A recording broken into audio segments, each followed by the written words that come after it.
Hello friends, তো আমি আজকে ছাদের ওপরে 24 ঘন্টা চ্যালেঞ্জ করব ঘর বানিয়ে।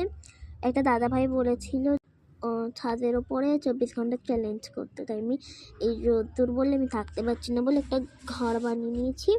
তো ওই ঘর বানিয়ে নিয়ে কম্বল দিয়ে এই রডগুলোতে, এই দুটো রডে এরকম ঝুলিয়ে দিয়েছি।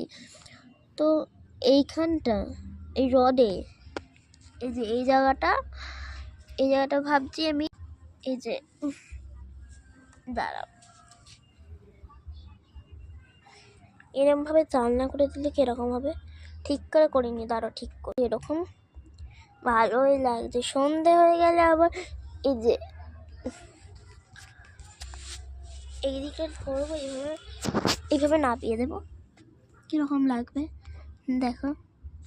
ঘরটা দেখিয়ে দিই। আমি ওখানে একটা টব বসিয়েছিলাম, দেখবে? এই দেখো আমি কত গাছ বসিয়েছে দেখো।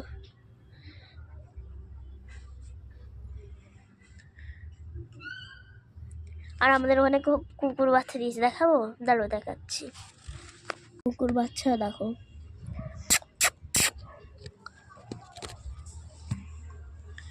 ওই দেখো উড়ে।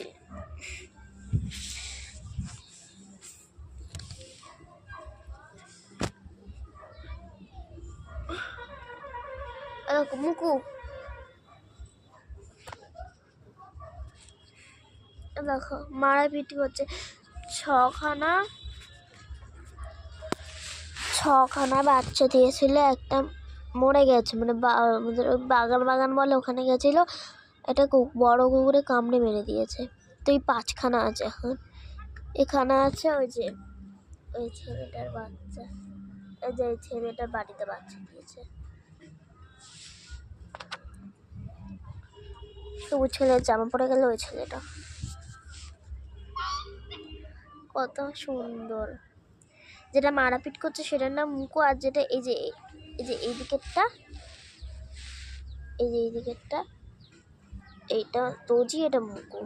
কি সুন্দর। তো কালকে রাত্রে তোমাদের ওখানে বোম ফেটেছিল, কেক কাটা হয়েছিল হ্যাপি নিউ ইয়ারে। ও আমি তো তোমাকে ভুলে গেছিলাম, ওই যে হ্যাপি নিউ ইয়ার সবাইকে। ওই দেখা একটা কুকুর বাচ্চা দেখো, 3খানা আছে আর 2খানা ওদের বাড়িতে আছে, যা ওই ছেলেটাকে দেখালাম। চলো জানলাটা বন্ধ করে দিই, রোদ আসছে। টাটা, হ্যাপি নিউ ইয়ার, সবাই শুভ।